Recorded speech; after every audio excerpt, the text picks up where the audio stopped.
जय माता दी। आप सभी का मेरे YouTube चैनल पर हार्दिक स्वागत है। माता रानी की कृपा सदा आप और आपके परिवारजनों पर बनी रहे। अब समय आ गया है कि चैत्र नवरात्रि की अष्टमी और नवमी तिथि के बारे में जान लिया जाए कि किस प्रकार कन्या पूजन किया जाता है, कलश विसर्जन कैसे किया जाता है और अष्टमी नवमी तिथि कब रहेगी, कलश विसर्जन कौन से समय में नहीं करना चाहिए, कन्या पूजन किस समय में नहीं किया जाता है। क्योंकि ज्योतिष शास्त्र के अनुसार दिन में एक समय ऐसा होता है जब किसी भी शुभ कार्य को करने का कोई फल प्राप्त नहीं होता है और ये समय माना जाता है राहुकाल का समय।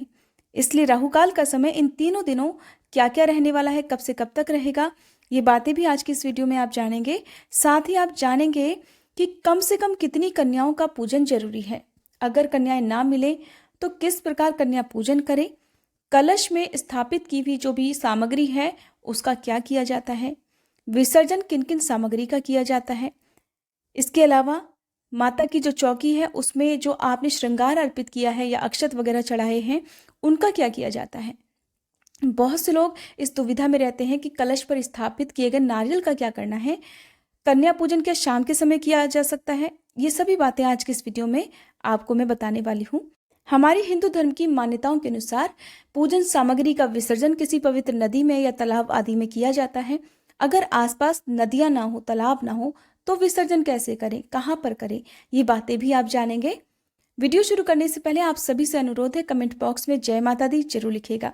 इसके अलावा अगर आपने हमारे चैनल पर अब तक श्री दुर्गा सप्तशती के अध्याय नहीं सुने हैं तो जरूर सुन लीजिएगा। हमारे चैनल पर शुरू से लेकर अब तक की जितनी भी व्रत कथाएं हैं, माता रानी के 9 स्वरूपों की जो अलग अलग पूजा विधियां हैं, उनकी वीडियो भी अपलोडेड है। उम्मीद करती हूँ आप इन वीडियोज़ को जरूर देखेंगे। अब पहले बात कर लेते हैं कि साल 2022 में चैत्र नवरात्रि की अष्टमी और नवमी तिथि कब है। अष्टमी तिथि है 9 अप्रैल 2022 को शनिवार के दिन और अष्टमी तिथि प्रारंभ होगी 8 अप्रैल को रात में 11:06 से, जिसकी समाप्ति होगी 9 अप्रैल की मध्यरात्रि 1:43 तक। नवमी तिथि रहेगी 10 अप्रैल रविवार को और नवमी तिथि प्रारंभ होगी 9 अप्रैल की मध्यरात्रि 1:44 से 10 अप्रैल की मध्यरात्रि 1:24 तक। इस तरह से अष्टमी और नवमी तिथि पूरे दिन ही रहने वाली है, पूरा दिन ही आपके लिए शुभ रहेगा। नवरात्रि के 9 दिन माँ दुर्गा के सबसे पवित्र दिनों में मनाए जाते हैं और नवरात्रि के 9 दिन माँ दुर्गा के अलग अलग स्वरूपों की पूजा की जाती है और सबसे पहले अपने घर में लोग कलश की स्थापना करते हैं। जिस तरह से कलश की स्थापना शुभ मुहूर्त में की जाती है, सभी नवग्रहों का, देवी देवताओं का आह्वान किया जाता है, तो उसी तरह से अष्टमी और नवमी तिथि को आपको अपने घर में माँ दुर्गा के 8वें रूप यानी कि माँ महागौरी और 9वें रूप माँ सिद्धिदात्री की पूजा करके दशमी तिथि को ही कलश का विसर्जन करना चाहिए। मान्यता है कि स्थापना की तरह विसर्जन का जो कार्य है वो भी आपको पूरे विधि विधान से और नियमों का पालन करते हुए करना चाहिए। इससे माँ खुश होकर आपको सुख समृद्धि का वरदान देती हैं। अब पहले जान लीजिए अष्टमी तिथि से लेकर दशमी तिथि तक राहुकाल का समय कब से कब तक रहेगा। तो 9 अप्रैल शनिवार को राहुकाल का समय रहेगा सुबह 9:30 से 11:30 तक। नवमी तिथि को 10 अप्रैल रविवार के दिन राहुकाल का समय रहेगा शाम 4:30 से 5:30 तक। इसके अलावा दशमी तिथि को 11 अप्रैल सोमवार के दिन राहुकाल का समय जो रहेगा वो रहेगा सुबह 8:30 से लेकर 9:30 तक और इस दिन सूर्योदय का समय रहेगा सुबह 6:13 पर। दशमी तिथि के दिन आपको राहुकाल के समय का ध्यान अवश्य रखना है क्योंकि इसी तिथि को आपको कलश विसर्जन करना होगा। तो कलश विसर्जन कभी भी राहुकाल के समय में नहीं करना चाहिए। या तो आप राहुकाल का समय प्रारंभ होने से पहले लेकिन सूर्योदय के बाद ही कलश विसर्जन किया जाता है, या तो आप राहुकाल का समय लगने से पहले पहले विसर्जन कर लें या फिर राहुकाल का समय समाप्त होने के बाद ही विसर्जन करें। विसर्जन आपको शाम को सूर्यास्त से पहले पहले तक हर हाल में कर लेना है और विसर्जन हमेशा सही तिथि को ही करना चाहिए। ऐसा ना हो कि विसर्जन की सामग्री आपके पास रखी हुई है और आपने अभी तक विसर्जन नहीं किया। लेकिन जिन लोगों को, जिन महिलाओं को, कन्याओं को अगर पीरियड्स होने लगते हैं, उनके परिवार में कोई भी ऐसा नहीं है, कई बार काम के कारण लोग अकेले रहते हैं, तो ऐसी स्थिति में आप विसर्जन उस दिन ना करें। चैत्र पूर्णिमा के दिन आप विसर्जन कर सकते हैं अगर आपने नवरात्रि की पूजा की है या उपवास रखे हैं। ये नियम सिर्फ उन्हीं लोगों के लिए है। इसके अलावा साधारण लोगों को सही तिथि में यानी कि दशमी तिथि में ही विसर्जन करना चाहिए। अब बात आती है कि कन्या पूजन कब करें। तो कन्या पूजन देखिए, दिन भर कन्या पूजन कभी नहीं करना चाहिए कि जब आपका मन हुआ तब आपने कन्या पूजन करना शुरू कर दिया। आपको शुभ समय का ध्यान रखना है। सूर्योदय के बाद आप जो सही समय होता है 10 से 11 बजे तक, यानी कि सुबह सूर्योदय से लेकर 11-12 बजे तक आप हर हाल में कन्या पूजन कर लें। ऐसा ना हो आप दोपहर के बाद कन्याओं को अपने घर पर आमंत्रित करते हैं तो फिर उससे की गई पूजा पाठ का या किए गए कन्या पूजन का पुण्य फल और पूर्ण फल आपको प्राप्त नहीं होता है। अब सबसे पहली बात ये भी ध्यान में रखना है कि कन्याओं को जब आप अपने घर पर आमंत्रित करें तो उनके लिए जो भी भोजन आपने तैयार कर रखा है वो पहले से ही तैयार कर ले। ऐसा ना हो कि उनके आने के बाद आप सारी सामग्री तैयार करेंगे, तो उन्हें इंतजार भी नहीं कराना है, सम्मानपूर्वक उन्हें बुलाना है। पहले बात कर लेते हैं कि कलश विसर्जन में क्या क्या सामग्री का विसर्जन किया जाता है। देखिए, जिस तरह से आपने नवग्रह मंत्र का जाप किया था स्थापना करने के दिन, तो उसी तरह से एक मंत्र है जिसका जाप आपको कलश विसर्जन करते समय करना है। कलश के ऊपर यदि आपने नारियल की स्थापना की है तो देखिए, इस नारियल को लोग 2 तरह से प्रयोग में लाते हैं। एक तो अष्टमी या नवमी तिथि के दिन जिनके घर में कन्या पूजन किया जाता है, इस नारियल को हाथ जोड़कर देवी माँ का ध्यान करते हुए, क्षमा याचना करते हुए कलश पर से उतार लिया जाता है, हटा लिया जाता है। उसके बाद इसे प्रसाद रूप में तोड़कर परिवार के सदस्यों में बांटा जाता है और कन्याओं को भी ये नारियल दिया जाता है। अगर आप इस नियम का पालन करना चाहते हैं, पहले से करते आ रहे हैं, तो अच्छी बात है। और फिर कुछ लोग इस जो कलश के ऊपर स्थापित नारियल है उसका नदी में विसर्जन कर देते हैं, जिस दिन विसर्जन की सामग्री आप लेकर जाएंगे। तो 2 तरह से मैंने आपको बता दिया है, आप जैसे भी करना चाहें वैसा कर सकते हैं, ये आपकी इच्छा है। विसर्जन की जो भी सामग्री आप हटाते हैं, उठाते हैं, उसमें आपको एक बात का ध्यान रखना है, जो कलश के ऊपर स्थापित नारियल है या जो कलश आप हटा कर रखेंगे, जो जमीन पर यदि आपने स्थापित किया हुआ है, तो आप एक बर्तन में ये सारी सामग्री रखते जाएं। साफ शुद्ध जो भी थाली है, प्लेट है, बर्तन है, उसमें आप ये सामग्री रखते जाएं। विसर्जन की सामग्री उठाते समय एक या तो सरल मंत्र है, आप इस मंत्र का मन ही मन जाप करते रहें। या देवी सर्वभूतेषु मां शांति रूपेण संस्थिता नमस्तस्यै नमस्तस्यै नमस्तस्यै नमो नमः। या फिर एक मंत्र है जिसका विसर्जन करते समय अवश्य ही जाप किया जाता है, क्योंकि 9 दिनों तक आपने कलश की पूजा की है, सभी नवग्रहों को आमंत्रित किया है, तो अब उन्हें प्रस्थान करने का भी समय आ गया है। उन्हें सम्मान सहित प्रस्थान कराना चाहिए, नहीं तो इसका दोष लग जाता है। मंत्र है गच्छ गच्छ सुरश्रेष्ठे स्वस्थानम परमेश्वरी पूजाराधन काले च पुनरागमनाय च। आप इस मंत्र का जाप करते हुए माँ से क्षमा याचना जरूर करें कि हे माँ, नवरात्रि के पूरे 9 दिन तक हमने आपकी जिस प्रकार से भी पूजा की है, जिस तरह से भी उपवास रखे हैं, उन्हें रखने में अगर कोई भी गलती हमसे हुई हो, हमारे परिवारजनों से कोई गलती हुई हो, तो आप उसके लिए हे देवी माँ हम सबको क्षमा कीजिएगा। कन्या पूजन करते समय या कलश विसर्जन करते समय यदि कोई अपराध, कोई गलती हमसे हुई हो, कोई कमी रह गई हो, तो उसके लिए देवी माँ हमें क्षमा कर हमारे पूरे परिवार को आशीर्वाद प्रदान कीजिएगा। इस प्रकार प्रार्थना करने के साथ ही आपको कलश पर स्थापित की हुई एक एक सामग्री का विसर्जन करने के लिए तैयारी करनी है। कलश के अंदर आपने जो भी सिक्का डाला है, कौड़ी डाली है या हल्दी की गांठ डाली है, तो आप उन्हें जल में से निकाल लीजिए। सारी सामग्री को निकालने के बाद सबसे पहले जो जल है वो बहुत ही एनर्जेटिक होता है, बहुत पवित्र होता है, उसे आप अपने घर के हर कोने में छिड़किए। घर में जिस स्थान पर आप पैसे रखते हैं उस जगह पर, अपनी अलमारी में, स्टडी रूम में, मंदिर में, हर जगह इस जल का छिड़काव कीजिए। आपको ध्यान रखना है, छिड़काव करते हुए जल की एक भी बूंद आपके पैरों पर नहीं गिरनी चाहिए। घर के सभी सदस्य इस जल को अपनी आंखों से, अपने माथे से लगाएं, उसके बाद एक तरफ रख दें।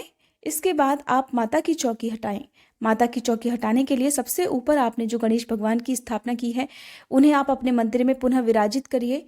माँ दुर्गा की यदि आपने मूर्ति की स्थापना की हुई है तो आप उन्हें वापस अपने मंदिर में रख लें। अगर आप चाहते हो विसर्जन करना तो आप विसर्जन भी कर सकते हैं। अगर आपने तस्वीर की स्थापना की हुई है तो इस तस्वीर को आप अगली नवरात्रि में फिर से प्रयोग में ला सकते हैं। अब आपने जो अखंड दीपक जलाया हो या जो दीपक जलाया है, अगर मिट्टी का दीपक आपने इस्तेमाल किया है तो आपको ध्यान रखना है कि जो पूजा में आप 9 दिन तक मिट्टी के दिए इस्तेमाल करते हैं उन्हें वापस इस्तेमाल नहीं किया जाता, इनका विसर्जन कर दिया जाता है। अगर इन्हें आप बहते जल में प्रवाहित करेंगे तो इनसे कोई भी प्रदूषण नहीं होता है, ये नदियों के लिए शुभ रहते हैं। इसलिए आप चाहें तो नदियों में आप प्रवाहित कर सकते हैं, तालाब वगैरह में आप प्रवाहित कर सकते हैं। अगर आसपास नदी तालाब ना हो तो किसी भी पवित्र वृक्ष के नीचे, चाहे पीपल का वृक्ष हो, बेल वृक्ष हो, वहां पर आप इन सामग्री को रख सकते हैं। ध्यान रखना है ये इधर उधर फैलने नहीं चाहिए, क्योंकि अगर कोई इन्हें इधर उधर फेंकता है, वहां से हटाता है या कूड़े के ढेर में अगर ये सामग्री जाती है तो उसका दोष आपको लग सकता है। मिट्टी के कलश को आप चाहें तो प्रवाहित कर सकते हैं, नहीं तो अपनी छत पर चिड़ियों के लिए इसमें पानी भरकर रख सकते हैं। इस प्रकार अगर आप इस कलश का विसर्जन करना चाहते हो तो जो भी पूजन सामग्री है, जैसे कि फूल वगैरह माँ को आपने अर्पित किए हैं, 9 दिन तक जो आपने धूप दीपक जलाया है, जो उसकी राख होती है, तो वो आप इस कलश में भर लीजिए। फिर इस कलश सहित इसे आप प्रवाहित कर सकते हैं या किसी भी पवित्र वृक्ष के नीचे रख सकते हैं। माता को चढ़ाए गए श्रृंगार को आप मंदिर में दान में दे सकते हैं।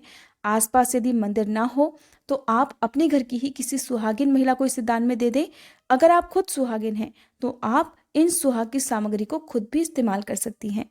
पूजा में आपने जितने भी अक्षत माँ को चढ़ाए हैं, चाहे वो दीपक के नीचे रखे हों, चाहे कलश के नीचे रखे हों, तो आप उनका क्या करेंगे, इसके लिए मैं आपको बता दूं कि आप चाहें तो अपने घर की छत पर इन्हें रख सकते हैं, आप चाहें तो नदियों में विसर्जित कर सकते हैं, और आप चाहें तो घर में ही इसे प्रसाद रूप में बनाकर खा सकते हैं। इन अक्षत की आपको खीर ही बनाकर खानी चाहिए, कोई मीठी चीज़ ही बनाकर खानी चाहिए। नमकीन चीज़ों में इसका प्रयोग नहीं किया जाता है, क्योंकि ये बहुत ही पवित्र चीज़ें होती है, पवित्र अक्षत होते हैं। बहुत से लोग क्या करते हैं कि इन अक्षत को अपने घर में जो चावल रखे होते हैं वहां पर मिला लेते हैं प्रसाद रूप में, उन्हीं सब चावल में मिक्स कर देते हैं। लेकिन मैं आपको बता दूं, जिस घर में तामसिक भोजन का प्रयोग होता हो, मांसाहार का सेवन होता हो, लहसुन प्याज का सेवन होता हो, उस घर में यदि ये चावल जो प्रसाद रूप में आपने मिला दिए हैं वो बनाए जाते हैं तो फिर उसका तो दोष लगता ही लगता है। अगर आपके घर में केवल शुद्ध सात्विक बिना लहसुन प्याज का भोजन बनता हो तब तो आप इन्हें अपने घर के जो चावल हैं उसमें मिला लीजिए, नहीं तो आप इसे कलश विसर्जन करने के बाद किसी भी शुभ दिन, किसी भी एक दिन में खीर बनाकर प्रसाद रूप में परिवार के सभी सदस्यों में बांटकर खुद भी ग्रहण कर सकते हैं। अब बात आती है कि कितनी कन्याओं का कम से कम पूजन करना चाहिए और उनकी उम्र कितनी होनी चाहिए। तो मैं आपको बता दूं, सबसे पहली बात तो आप अपनी सामर्थ्य के अनुसार 1, 3, 5, 7 या 9 कन्याओं का पूजन करें। कन्याओं की संख्या विषम ही होनी चाहिए, और उन्हें आप जैसे अगले दिन यानी कि अष्टमी को आप कन्या पूजन करना चाहते हैं या नवमी तिथि को कन्या पूजन करना चाहते हैं तो आपके आसपास जो भी कन्याएं हैं उन्हें एक दिन पहले शाम के समय ही आमंत्रित कर दें, ताकि कल अगले दिन वो आपके घर पर सही समय पर आ जाएं, और अगले दिन भी आपको उन्हें सम्मान सहित अपने घर पर बुलाकर लाना चाहिए। कन्याओं की उम्र 2 से 10 वर्ष के बीच में होनी चाहिए। अगर आपको 5 या 7 साल से कम की कन्याएं मिल जाएं तो और भी शुभ है। 10 साल से ऊपर की कन्याओं को आपको अपने घर पर पूजन के लिए आमंत्रित नहीं करना चाहिए। कन्याओं के साथ एक बटुक भैरव, जिन्हें लांगुर भी कहते हैं, उनका पूजन भी किया जाता है। जिस तरह से माता के जो शक्तिपीठ हैं उनके दर्शन भैरव बाबा के दर्शन के बिना अधूरे माने जाते हैं, उसी तरह से कन्याओं का पूजन भी बटुक भैरव की पूजा के बिना अधूरा माना जाता है। आपने अपने घर पर जो भी भोग माता रानी के लिए तैयार किया है, पहले माता रानी को भोग लगाएं। अगर आपको हवन करना है तो पहले आप हवन कर लें, उसके बाद ही कन्या पूजन करना चाहिए। कन्या पूजन करते समय आप कन्याओं को जो भी भोजन परोसे बहुत प्रेम से और बहुत सम्मान के साथ परोसे। बटुक भैरव के भी इसी तरह से आपको सम्मान देना है। उनको बिठाने के लिए पहले से ही आसन तैयार करके रखें, और फिर सबसे पहले सभी कन्याओं के, सबसे छोटी उम्र की कन्या के पैर सबसे पहले धोने चाहिए, फिर उन्हें ही सबसे पहले तिलक लगाना चाहिए। सबसे आखिर में बटुक भैरव की पूजा करते हैं, बटुक भैरव के चरण धोए जाते हैं और उन्हें तिलक लगाया जाता है। कन्याओं के पूजन के बाद ही आपको बटुक भैरव को पूजना चाहिए, यानी कि जब तिलक लगाएंगे तो सबसे शुरुआत आपको छोटी कन्या से करना है और फिर तिलक लगाना है बटुक भैरव को। इसी प्रकार भोजन उन्हें आप जो भी दें बड़े सम्मान के साथ उन्हें भोजन कराएं, और फिर जब भोजन कर लें तो आप उन्हें अपनी सामर्थ्य के अनुसार आज के दिन जो सबसे ज़्यादा जरूरी सामग्री है वो है द्रव्य, यानी कि कोई दक्षिणा आप उन्हें अपनी सामर्थ्य के अनुसार जरूर दें, चाहे कम से कम 11 रुपये ही उन्हें दें। दक्षिणा के साथ ही कोई एक मौसमी फल भी उन्हें आप जरूर दें। जब आप भोजन उन्हें परोसेंगे तो सबसे पहले जो भी मीठा आपने भोजन में बनाया है, जो भोग लगाने के लिए बनाया है, उसी का भोग पहले कन्याओं को लगाएं, बटुक भैरव को लगाएं। उसके बाद ही कोई नमकीन व्यंजन जो आपने बनाया है वो उन्हें परोसें। माता रानी के भोग के लिए हलवा, चने और पूरी, ये सबसे जरूरी सामग्री है, ये सबसे जरूरी व्यंजन है जो आपको माता को भी भोग में लगाने हैं और कन्याओं को भी भोग में लगाने हैं। जो भोग आप तैयार करते हैं वो भी शुद्ध सात्विक होना चाहिए, स्नान करने के बाद और मौन रहकर ही बनाया हुआ होना चाहिए। लहसुन प्याज का या बहुत ज़्यादा मसालों का प्रयोग आपको इस भोजन में नहीं करना चाहिए, क्योंकि कन्याएं बहुत छोटी उम्र की होती हैं, तो वो हो सकता है कि फिर इस भोजन को ना ग्रहण करें। विदा करने से पहले सभी कन्याओं को एक साथ खड़ा कर उनसे माता रानी का जयकारा बुलवाना चाहिए। फिर सभी कन्याओं के और बटुक भैरव के चरण छूकर उनका आशीर्वाद प्राप्त करने के बाद ही उन्हें अपने गेट के दरवाजे तक छोड़कर आना चाहिए। सम्मान पूर्वक उन्हें विदा करना चाहिए। अब आपने जो भी कंजकों को भोग लगाया है, उस जगह पर जो भी आपने भोजन उन्हें परोसा था, उस जगह को तुरंत ही नहीं उठाया जाता है, चाहे वो आपने आसन बिछाया हो, ना ही वहां पर तुरंत झाड़ू लगाई जाती है। 1 या 2 घंटे के बाद वहां पर आप साफ सफाई कर सकते हैं। माता की चौकी जो आपने हटानी है दशमी तिथि के दिन विसर्जन करते समय, उस जगह पर भी पूरे 9 दिन तक झाड़ू नहीं लगाई जाती है, केवल कपड़े से पोंछा जाता है। चौकी हटाने के बाद भी उस जगह को पहले झाड़ू से साफ नहीं किया जाता है। आप किसी साफ कपड़े का इस्तेमाल करें, कपड़े से ही सारी सामग्री को पोंछें और उसके बाद आप चौकी को हटा लें। चौकी की जो आपने स्थापना की हुई है उसे आप अगली बार नवरात्रि में फिर से स्थापित कर सकते हैं। कन्या पूजन के दिन अगर आपके घर में कोई ऐसी कन्या है जिसके विवाह में कोई बाधा आ रही हो, कोई दिक्कत हो, या कोई सुहागिन महिला जिसके दाम्पत्य जीवन में कड़वाहट हो, दाम्पत्य जीवन मधुर ना हो, तो जो आपने कन्या पूजन के लिए कन्याएं अपने घर पर आमंत्रित की हैं, उनमें जो सबसे छोटी कन्या हो उसके हाथ से थोड़े से अक्षत अपने घर के मंदिर में छिड़कवाने चाहिए। जिस जगह पर भी आपने बैठकर पूजा की है 9 दिन तक, वहां पर आप अक्षत का छिड़काव करवा लें, अक्षत बिखरवा लें और उसके बाद उन्हें सम्मान सहित विदा करें। इसका कोई भी दोष कन्या पर नहीं लगता है, बल्कि ये एक आशीर्वाद होता है माँ दुर्गा का। अगर ऐसा करवाते हैं आप, तो जो भी समस्या आपके जीवन में है वो दूर होगी। अविवाहित कन्याओं के विवाह में आने वाली बाधा भी दूर होगी। जिन्होंने व्रत रखा है अष्टमी तिथि को कन्या पूजन करने के बाद, वो भी जो भोजन आपने माँ के लिए बनाया है, जो भोग आपने कन्याओं को लगाया है, उसे आप खुद भी प्रसाद रूप में ग्रहण कर सकते हैं। खुद भोजन ग्रहण करने से पहले गौ माता को गौग्रास जरूर खिलाना चाहिए। गौग्रास के लिए आपने जो भी भोजन बनाया है उसका एक हिस्सा, चाहे वो हलवा पूरी हो, आप गौ माता को जरूर खिलाएं। इसके बाद ही खुद भोजन ग्रहण करें। अगर गाय आसपास नहीं है तो अगर आप बाद में गाय को खिला सकें तो वो हिस्सा आप पहले ही निकाल कर रख लें। बहुत ही कम लोग जानते होंगे कि कन्या पूजन के बाद गौ माता को जो गौग्रास दिया जाता है, उसके अलावा आज के दिन कुत्ते को भी आप कुछ ना कुछ खाने को जरूर दें। कोई मीठी चीज यदि खाने को देते हैं तो ये और भी शुभ है। हो सके तो ब्रेड वगैरह कुछ मीठा दे दें उन्हें, और या फिर मीठी रोटी दे दें, या जो भोजन आपने बनाया है हलवा वगैरह जो वो खा सकता हो वो आप जरूर दें। ऐसा करने से आपको माँ दुर्गा के साथ साथ बटुक भैरव का भी आशीर्वाद प्राप्त होगा। आज के दिन आप मंदिर में जाकर देवी माँ के दर्शन करें, दीपदान करें, और वहां पर भी आप जो प्रसाद आप चढ़ाना चाहते हो वो जरूर चढ़ाएं। अपने परिवार के सभी सदस्यों के साथ मिलकर आपको कन्या पूजन करना चाहिए। सभी सदस्यों को मिलकर कन्याओं के पैर छूकर उनका आशीर्वाद प्राप्त करना चाहिए।